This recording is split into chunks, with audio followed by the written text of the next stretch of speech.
Welcome to the Property Heroes podcast. Today we're talking to Will Bailey, the founder of Will Bailey Properties. We previously talked with architects. We talked about how to sell your property for faster and for less money.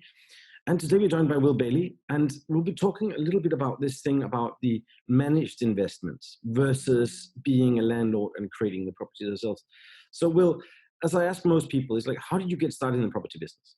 Hi, Ruben, thanks. As most people get started in anything, it was you kind of fall into it really.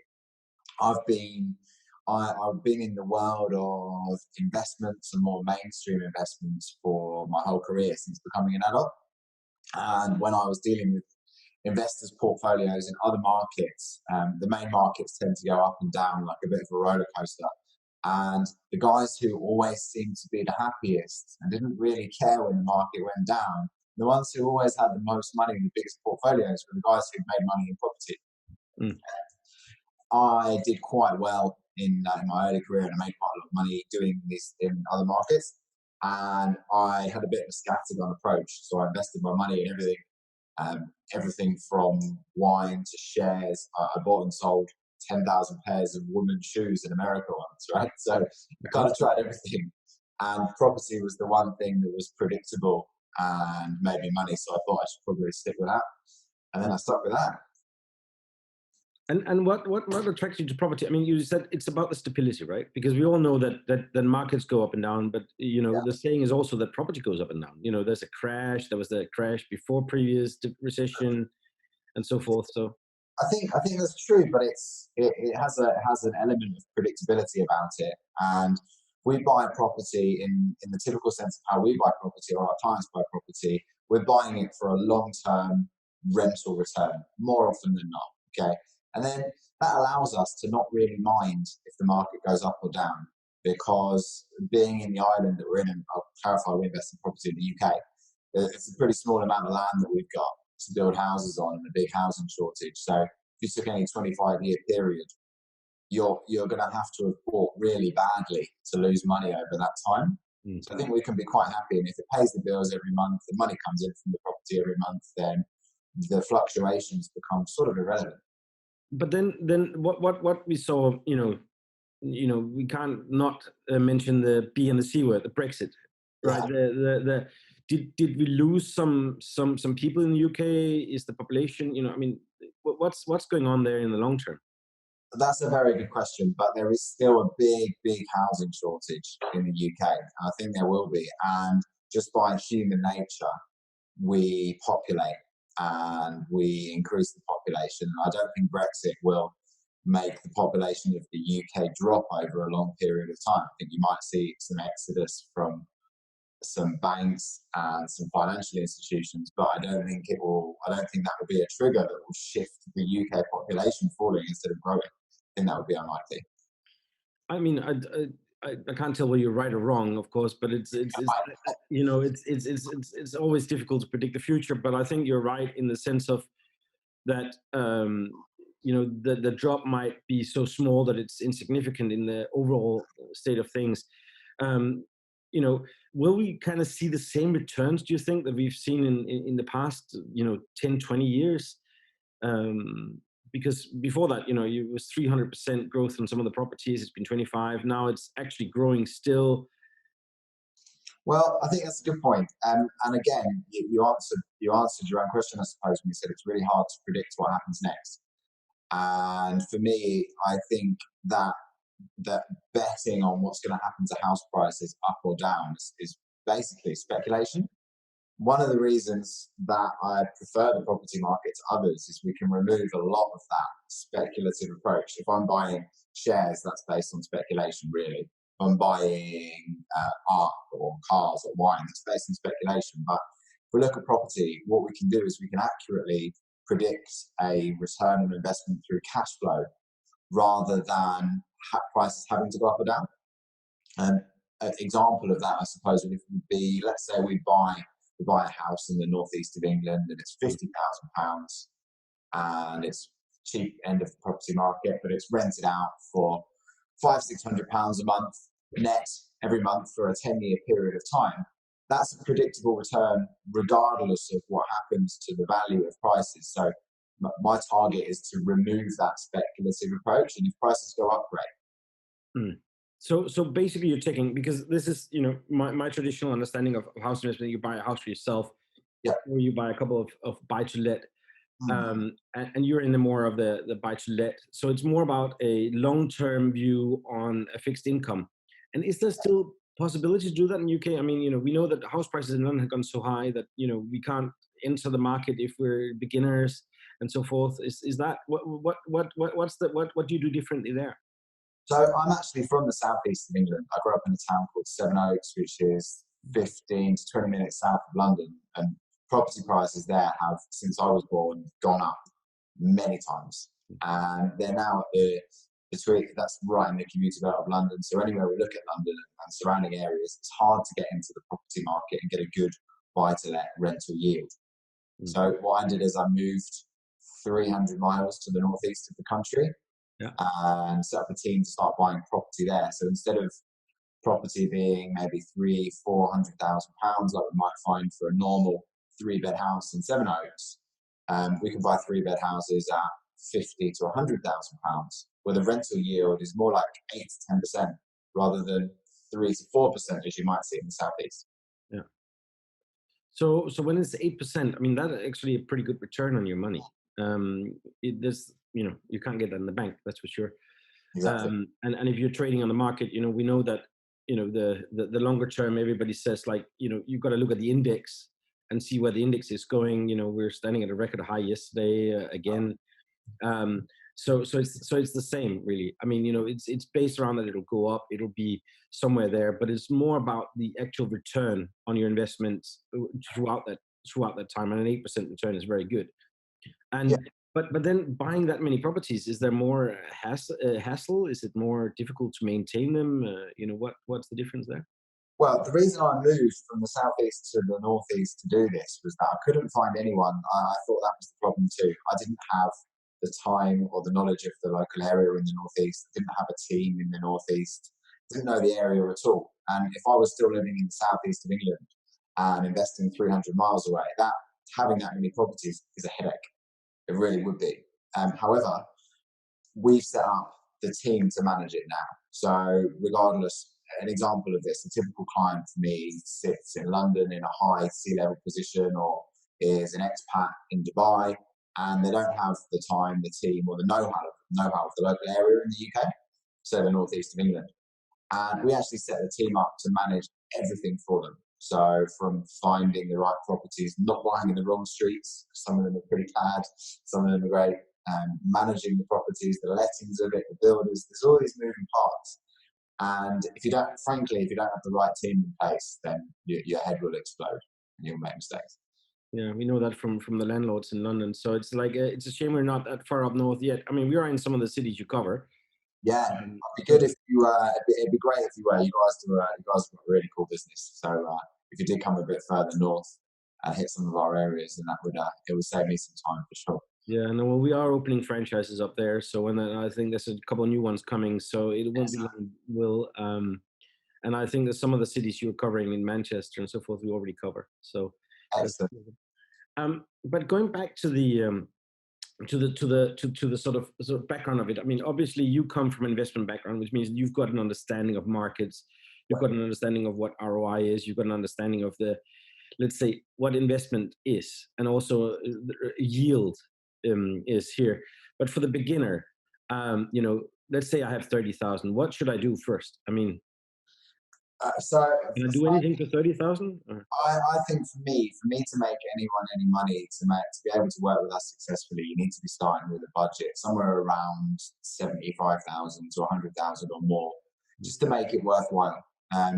Nothing is guaranteed at all. And if you are at the stage that you saved everything and you've got 30 grand, it's a big risk to take with all of your pot to invest in anything. That's my view at the moment. That's my opinion. So for someone who's got 75 to 100, 75, yeah, let's say I have 75, 80. 75, there's a couple of ways of doing things. We talked about ROI. So we look at a property. Let's say you're a UK national, so you're mortgageable and everything. My goal is this: we go and we find a property that needs lots of work doing to it. Okay. Yeah. So let's say we buy this property for £50,000. Let's say there is £25,000 worth of costs because it was in a horrible condition. It needs a full refurbishment. And that means our total spend to buy the property would be 75 grand, yeah? Yeah. I want that property to be worth £100,000. Yeah. And what that means for me is, and the reason I say it's better to start with 75 is that we can buy that property for cash. We don't have to borrow any money to buy it, right? Yeah. What we'll then do is once we've bought it, we've added some value to it. We'll put a tenant in there so it starts getting a rental income. That property will probably bring in £500 to £600 a month in gross rental income, I would say. And then our target will be to actually take out a mortgage on that property at the new full value. Okay. Are you with me so far? No, no, I'm fully with you. I mean, and then I guess that the chain goes on. Yeah, that's it. Because in essence, the whole plan here is to recycle that money, right? So you start with 75k, we buy a house, we add some value to it, and then it's worth 100. We take out a mortgage on the property with a value of 100, and the mortgage would give us a 75% loan to value, typically in today's world. Yeah. So the bank will lend us our 75 grand back. So now we've got this house with £25,000 worth of equity in it. We've got our £75,000 back, and we just go again. And it's not going to make you tens of thousands of pounds a month very quickly, but it will build your wealth and it will build your relatively passive income, probably better than anything else can. And that's what I'm thinking about, the passive income part of it, because it's like, this is what, for those who are in property, they'll know all of this and they'll know the hassle and the stuff. And I mean, let's talk about something that can go wrong, because what goes wrong? Because this is, I guess, we always learn most from failures. What can go wrong? What happens? Yeah. Not having someone competent price up the cost of the work before you buy the house. That has cost us more money than anything else ever. And mistakes we made a lot at the start was not having the right people, not having the right builders go in and quote the work and then stand by that work at the end. So if you have someone who doesn't know what they're doing, they go into the house and they might misquote by £10,000. And that makes a big difference to your return on investment. So biggest thing is before you even buy the house, make sure there's someone competent who knows what they're doing to go out and fully quote for the refurbishment works, because that's the bit that I'm no builder. Rune, I don't know if you are, but I'm not competent to go in and accurately rebuild or refurbish a house myself, so I have to find and employ people that are to do it. Yeah. And that's part of your service, I guess. I mean, that's part of your service that you do this. So let's say I had that 75,000 and I invested with you. Like, what could an expected return be, and what would the initial stage be? So the initial stage to start with, it's really important that we get to know each other.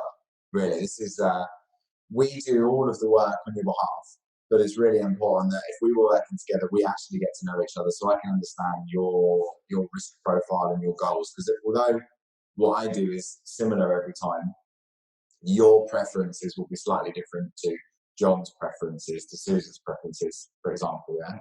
So we'd have an initial chat and we'd discuss your goals, what you like, and if you like what I've just said, which is that model of recycling, what will happen is you'll jump straight to the top of our list, and my team of property buyers will go out and start looking for property for you.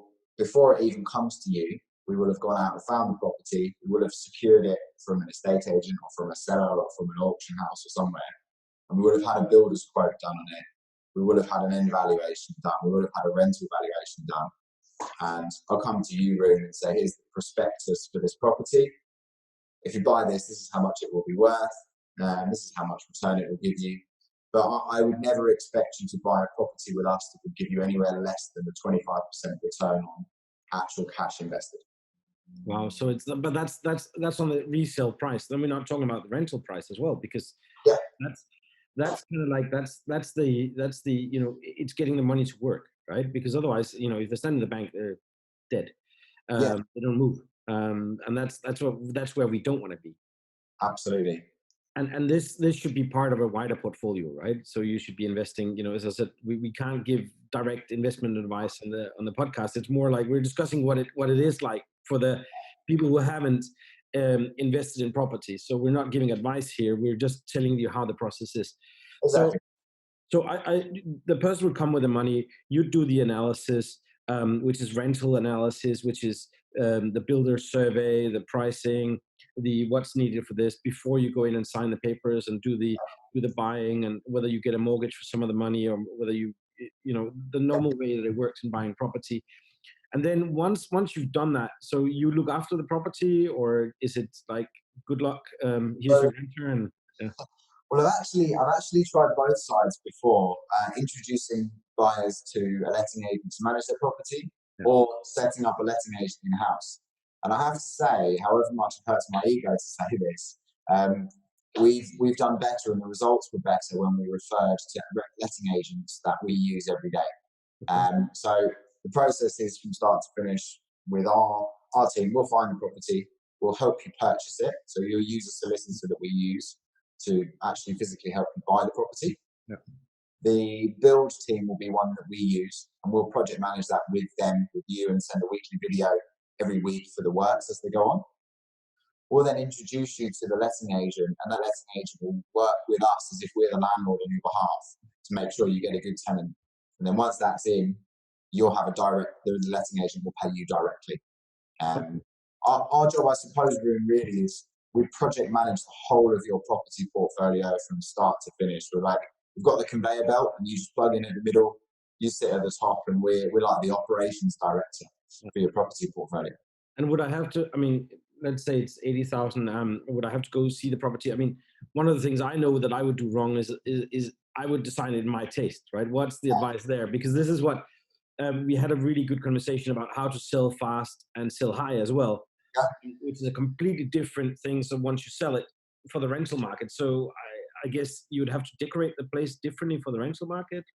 absolutely. It's normal, fresh, modern colours, some white, some grey. We have a pretty similar. So if a property, we have like a low, mid, and high level pack that we put into a property. And that will be the same kitchen in the middle range house all the way through, the same bathroom in the middle range house all the way through. So it's a formula, and you're very welcome to put your own taste onto it. But that's probably when you start losing money, when you start thinking with this heart instead of your head, Yeah. is where it goes wrong. So most of our clients never go and view their properties. Some of them do, some of them don't, and you're welcome to. But my property buyers, the viewers, go out and do a video and send that over, and we can do a live video call, because in today's world, who wants to travel 4 or 5 hours to somewhere in the rain, in the cold, like the northeast normally is, when you don't have to. And I mean, then this must come. I mean, I know we discussed this before, and I know we were talking about this stuff here because one of the things I had personally was that when I was a young student, I lived in some pretty grim places. Yeah, I remember living in Wood Cream, and there was more mice there than there was people. yeah, That was my early days in London, my first year in London. The first time I moved out of halls of residence, and my landlord was not the nicest person in the world, didn't want to do any repairs on it. And at one stage, we had a fountain coming in through the electrical socket and electrocuted the television and some of the mice and whatever happened there. This is, you know, is this, I mean, and this is what I said, what we also had a discussion, Bill and Will, and I remember you having a really good chat about this. Is this slum landlord is that the best way to make money, or is it what's no, the it's not. But the horrible thing is, there's lots of people who still operate like that. There are lots. The properties that we buy, many of them are what you would call, as you call it, slum landlords, I suppose. And I'll give you an example of what's happened in the last 40 hours. Okay. So one of our clients, great couple in Dubai, they bought a property in the northeast of England in a small town, and it was bought and it was in bad condition, but the tenant had been living there from the previous landlord for ages. It was damp, the electrics were unsafe. It was really bad, really not great. So the new buyer bought the property. We moved the tenant out into an Airbnb for 2 or 3 weeks. We've refurbished the whole house. It's warm, it's safe, it's lovely, it's fresh, it's clean. It's the best it's been yeah, since we moved in there 15 years ago. We moved out all of her furniture. We moved her into an Airbnb. moved all of her furniture back in, and yesterday she's moved back into this house. Yeah. And now that tenant is going to have the first warm and dry Christmas they've had for as long as they can remember. And that landlord's going to have the happiest tenant ever. And you're not going to see a financial return from that tomorrow. A little bit, but you'll see that house will now pay you forever and ever and ever. That tenant will be happy, and you get to feel good about it. Because who wants to treat people badly? There's no need. There's enough to go around to look after people. I mean, I really like that philosophy. I mean, because you also have it rented out instantly. It's not like you have to go out. And one of the things that I've seen, I mean, I've had my fair share of renting. I spent 20 something odd years renting, buying on and off. And for a long time I didn't buy because it's too expensive, and there's no way a council flat in southeast London, Zone 1, is going to go above 250. I mean, come on, it's never going to happen, right? Oh, Like, yeah, 600 now. That was sort of like, oh yeah, it's never going to go there. It was let's sell it there and move out. It's not going to go up there. Trees don't go into heaven, as they say. So it's that thing, and that return. So that's a nice thing, because that's one of the things that worried me, because I've lived as a student, with where I had no money. I've lived there in flat shares where it really was grim, yeah. and it was the slum landlord. It was this kind of way, and I saw so much of it in London. I mean, I come from Scandinavia. There's no way that those living conditions were allowed in Scandinavia. I mean, Scandinavia is completely different with a fixed pricing as well. The rental market is actually not as good. There's a price cap on what you're allowed to rent out for, and there's a lot of features there where, and that's one of the things you probably, I don't know if you say the same, but like in Fantastic Services, we've got this thing, 360-degree happiness, because we've got our clients, we've got our franchisees, and we've got our employees, and we've got our stakeholders. So everybody has to, in my eyes, have a happiness, and I think that's the success for longevity. Absolutely, I agree with that wholeheartedly. There's the people that get a bad name in this industry, or the people that end up losing out, are the people that try and have everything. And there's a big cake. This property market is massive. Everyone, you call it 360-degree happiness. I kind of describe it as a pie or a cake. There's enough for everyone to have a slice and leave. Everyone should leave the table feeling full and feeling satisfied. I like my food, so food analogy. But they should feel like they've had something they've won. And if people don't feel like they won, then you haven't done the deal right. So it really is a win-win. I mean, it's the same as in markets, right? The saying is that there's more money lost on trying to get the last bit of the tip, or the last bit of the button in day trading, money lost, than in just this straight up index. So it really is a different kind of mentality. It's not the let's scrape every single penny out of it, but let's look at it long term, and let's say, where are you with rental prices, right? Because that's one thing that I've always thought about is some landlords actually deliberately price them so that it's just rented out like this. Is that? So, I mean, my lessons in business, I suppose, are don't make yourself more attractive by being the cheapest. Make yourself more attractive by being better, and you can charge more by looking better, or being exclusive, or being cleaner, and having a better value than you can having a lower price value. I think if you look in any market, people who price match and chase the prices down, that's a war that you're always going to be in, and you stop being able to deliver a good service. I'd rather price at the top of the market and have a better condition. And if you're a good caliber tenant, which is what we want, and you've got the option of one house which is damp, or even if it's dry, but it's got a bath suite that hasn't been changed for 20 years, it's got an old kitchen, all of those things, or you've got a new house next door that's got nice carpets in, nice modern plugs, a new kitchen, and it's 50 quid more a month, then I want the kind of people living there that are happy to pay 50 quid more a month because it's a nicer house. And that's one thing that we talked also about, selling the house. I mean, it's incredible, and we see that because we do a lot of refurbishments as well. Not necessarily all the big projects, but just getting the mastic man out there, and doing the grout. I mean, it's incredible how much that single change, like do the tiling, jet wash the patio before you do it, and it's like instant. They always say you never have a second chance for a first impression, right? So I guess you're following the same thing where it's like it has to be clean when they come in the first time. It's not builder's dust. I mean, uh, that's kind of a no-brainer, right? But I've seen so many when you go around and look at it, it's like, well, couldn't you just have vacuumed? I mean, even if you just had a cleaner over, you could probably do £50 more a month. Exactly. The If you last pay time, £25, 2 hours clean, 3 hours clean, £30, and bam, you actually get £50 more a month just because it's clean when you come in the first time. yeah, So I agree. The last time I rented a house to live in, I had that experience. I turned up and it was dirty, it was messy. It was a few years ago, and I remember my girlfriend at the time was appalled that we moved into a house and it was dirty and what are we paying for? You know what? Why should we stay here? Why should we? We're paying this guy to live here and he hasn't even the kitchen cupboards have got dirt in them. What's that? It's just lazy. It's lazy.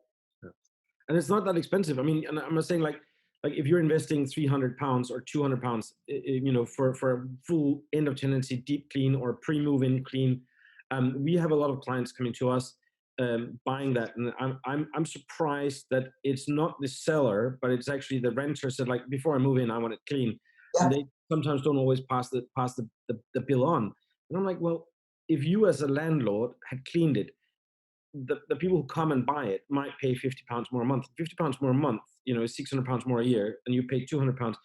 It's to me, it's always seemed like, but maybe it's because I studied business, so I understand that £200 equals 600, but times 12 over 12 years, that actually a lot more than the return on the cost of this. So I yeah. think I think having someone who can help with that, whereas some people think that pushing the last penny, I was like, I'm going to save the £200. Actually, you lost £400 Mm. because you saved £200. So I think that's a calculation that's worth having in mind.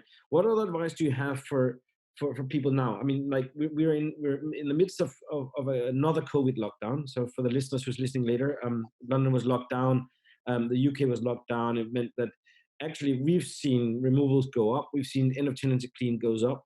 We've seen moving more out of zone one into 3-bedroom house for making the secondary property. That's what we've seen in our fantastic services stats, and seen that London, sort of the central part of it, is having an exodus, and people are very much looking after their gardens.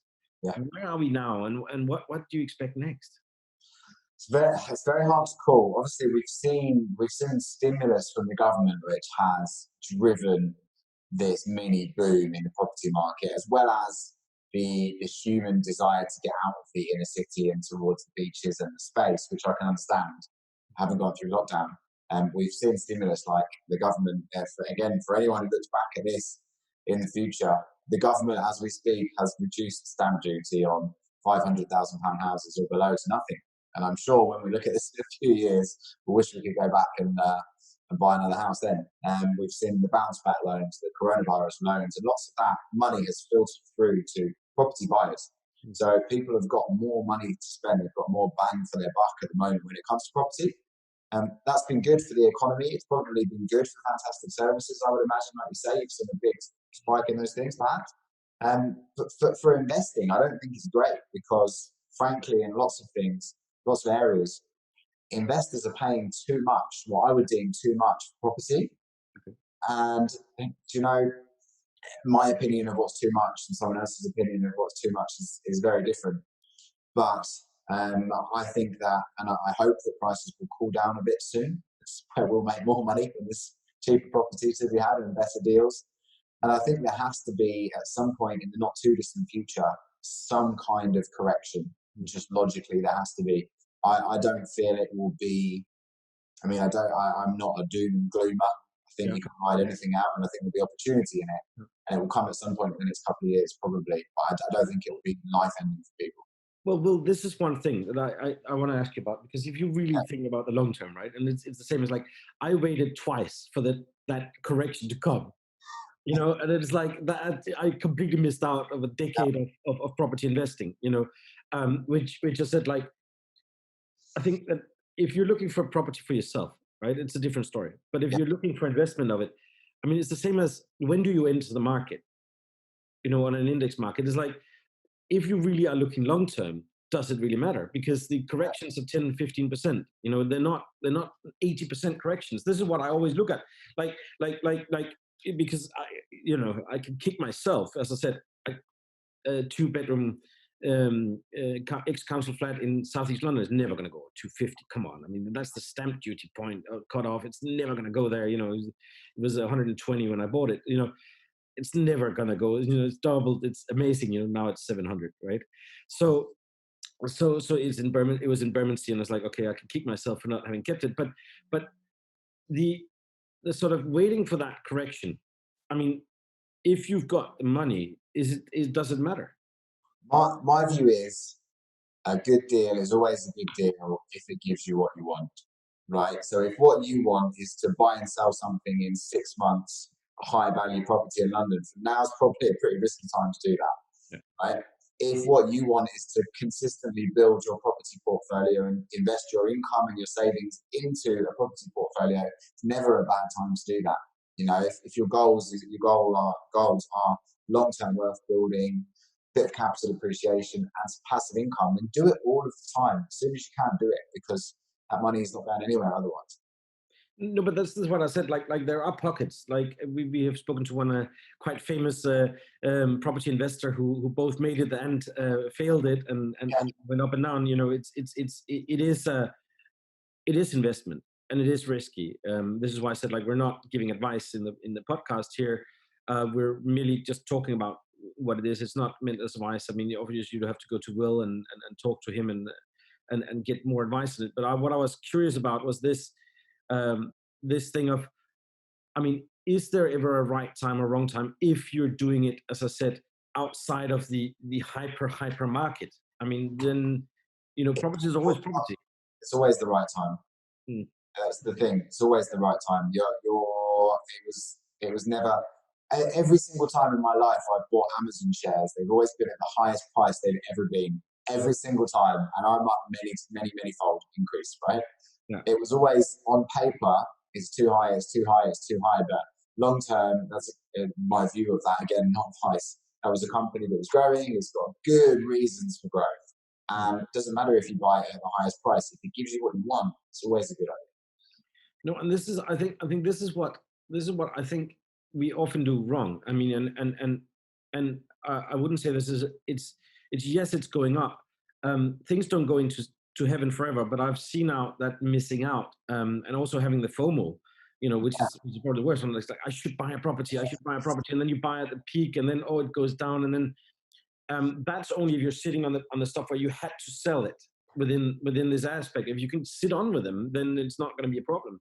And I think that's where having a balanced portfolio in anything you do in life, whether it's a company, you're an entrepreneur, whether you're a stock, whether you're in day trading, wherever you are, you've got to have a balanced portfolio of where your income comes from. I mean, I think that's always the approach. But it's like, specifically about property, it's been one of those things where I kicked myself so hard for not doing it, and it's like, and I was like, well, and then it dropped, and then, nah, it's still high. What is high? When you're thinking about inflation, when you think about what happens to the pounds versus the euro and so forth, is it still high? Is it still? And what attracted me to talk to you, Will, was this idea about doing it more in a yield kind of way rather than for a flip kind of way. And it's two different methodologies, right? There's the flip. I go in, auction, buy cheap, build it up, make it look pretty, sell, right? That's a different methodology. And I kind of like that idea of going in affordable, then make it better than everybody else, keep it long term, grow there, and then sit it out and wait. So I kind of like that approach of it. But if you ask yourself back over all the years in property, where have you made the most money? That's a good question. Actually, I still think in the most money in the shortest period of time was one of them was in the biggest return on the cash I invested was in buying and selling one of my own homes. Actually, just because it was, and it didn't make sense. You wouldn't have looked at it as an investment. It was never an investment house.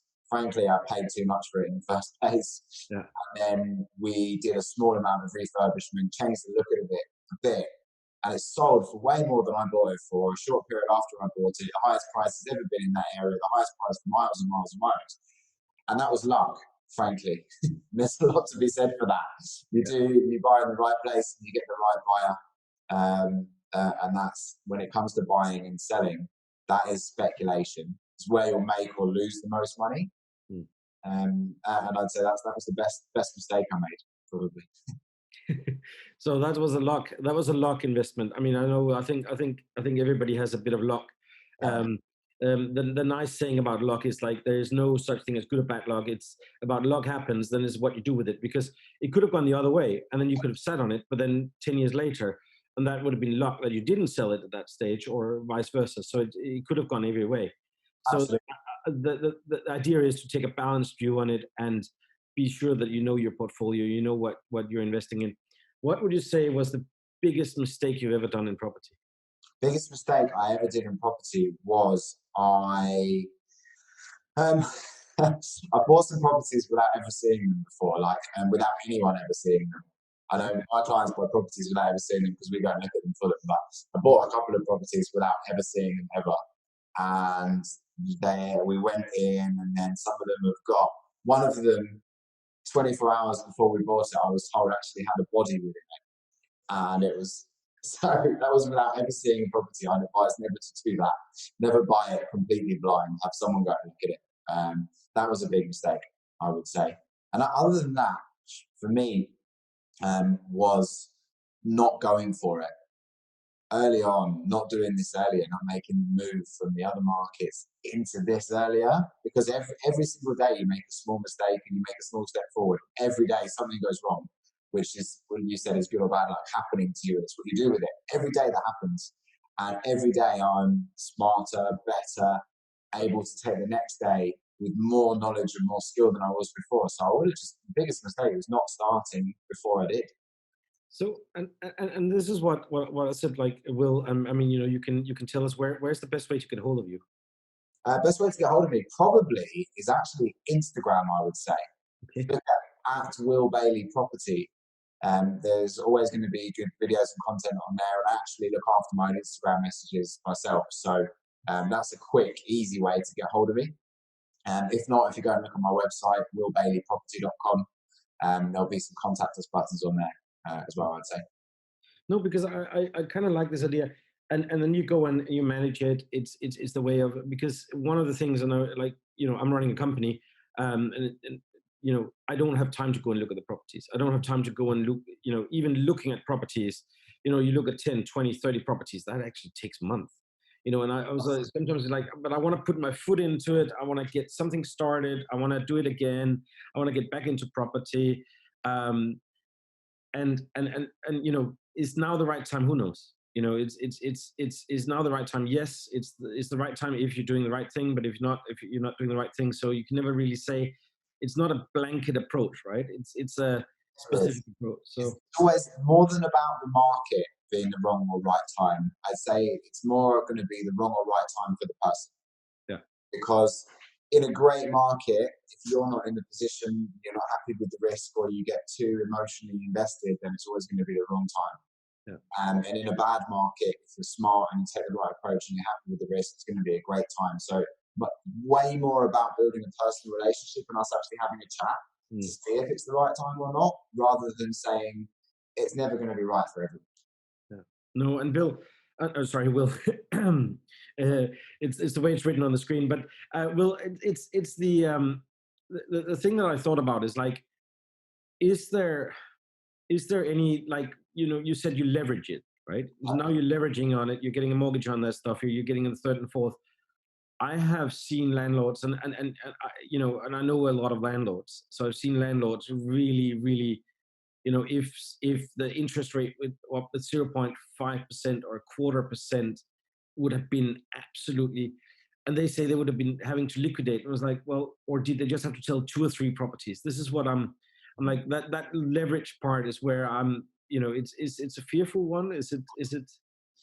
Depends on each person. It's unique. I have clients who have large equity portfolios that own businesses that earn a lot of money, and they just buy in cash because they have an unencumbered property portfolio that works in tandem with the rest of the diversified investments. You know, if you're into a 7, 8 figure investment portfolio, you can afford to hold some properties in cash, and it's a smart move because you're still getting 8, 9% a year, but it's fully unencumbered. So that risk is removed.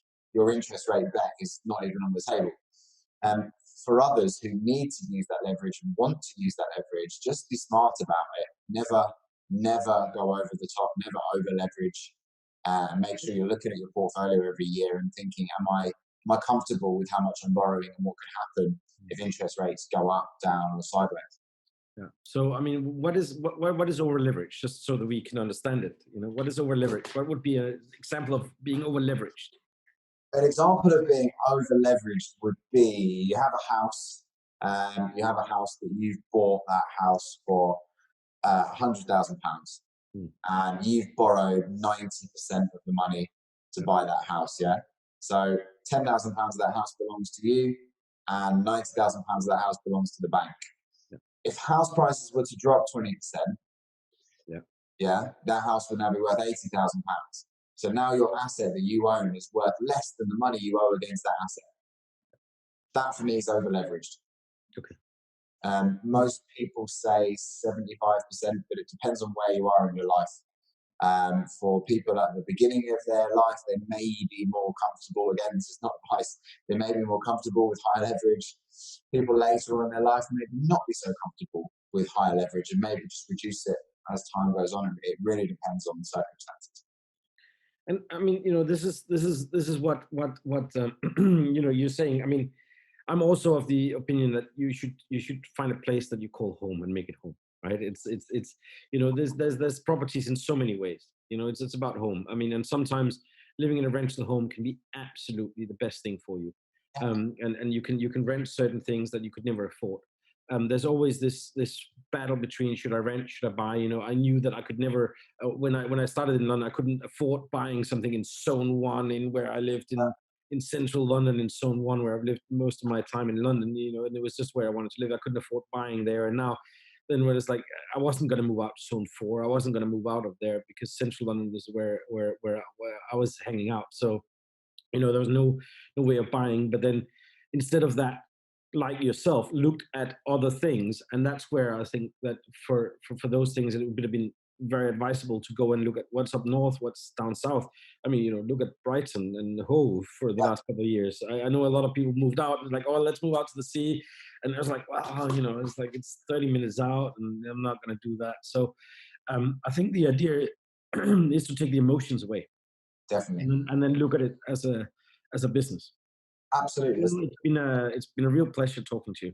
Thank you, Roo. It was You like too. I hope that visit your website. I think there's so much more to talk about in property investment, but it was really eye opening to get an idea about this leverage portfolio, this idea of that it's not the flip necessarily, but it's the rental, and to meet someone who also thinks about this stuff here. It has to be good for the renter. I always said like if you're fair in your price on the rental, you might keep that renter because you know having 4 or 5 months without any rental income is can also completely eat into your earnings. So it's about it's about being balanced in that and listening to it. And I think a lot of landlords during COVID have done this. They've been quite fair with saying, well, okay, well, I'm going to reduce the rent during this time and so forth. Because it's like, well, getting a new renter in there when there was no chance of whether you need to know the property could be viewed. And there's also been landlords who's been absolutely horrible to their renters. And I think that's one of the things that why I was mentioning what I mentioned, because I do see both side of it. I mean, we in Fantastic Services, we do a lot of the end of tenancy, we do a lot of removals, and it's brutal out there sometimes. It So is. It is. But best thing is, we can all make money, but it's nicer to have made money and know you can sleep at night at the same time and know that someone else is benefiting from it at the same time. And that might sound a bit like hippie-ish. Like I think I'm a capitalist through and through. I make that very clear. But there's such a thing as doing it consciously and making sure that everyone wins, and then everyone wins. as I said, as long as you look after the basic things, like one of the things I personally think is completely is about the pest problems, right? We Mm. do a lot of pest prevention work in Fantastic Services, which is about securing properties, putting the right things in when there has been an infection of mice or rats or whatever it is. putting the right things in there inside the walls, putting the right protection in it. Because I mean, that's one thing. The other thing is damp and mold. I mean, sorry, but it's not living standards for anyone. So I could never, for example, want to own a property where it was damp and mold. And I've lived in those properties myself, and I know what it did to my health. So I'm like, I can't see myself as that kind of landlord. So I think it's a good idea to understand what it is you want to do with it, and where you want to be as a landlord. Because at the end of the day, it's a bit like being an employer. It's a bit like a lot of other things. You are helping people being able to live in a property that's decent. So I think there are ways of doing this without the bad things happening. Okay. Yeah, that's it. Just get the right team in. That's the thing. I think the Yeah. problem that I find people have had is they want to do it all themselves and they don't know what they're doing. And I want to make it clear, it's perfectly acceptable to not know what you're doing. We don't know what we're doing in many things in life, but find someone who does to do it for you. That's the biggest thing, That's the same as we always say, like hire the pros, right? And someone else to clean the oven because I tried, scratched it. That's the way it works. So it's the same as with removing the grout and everything else and redoing that. It's a lot easier to do that properly. But That's it. well, it's a pleasure, and I mean, I wish you all luck in this, and then we'll see what goes on, and we'll maybe catch up again and have a follow up on it post COVID. See what happens when we open up again. See what happens in a month's time. So see what happened again. Guys, it was a pleasure. The Property Heroes podcast, again, by Fantastic Services. This was an informatory. We didn't give any investment advice. It was more about discussion to sort of look at what is out there and what is the difference between, the one landlord or the managed landlord or being managed investor in a property portfolio. And I think Will here gave us a very nice description of what it is like and what it is like doing it for years. So Will Bailey Properties, look it up, and the details will be on the profile. Thank you very much. Cheers, guys.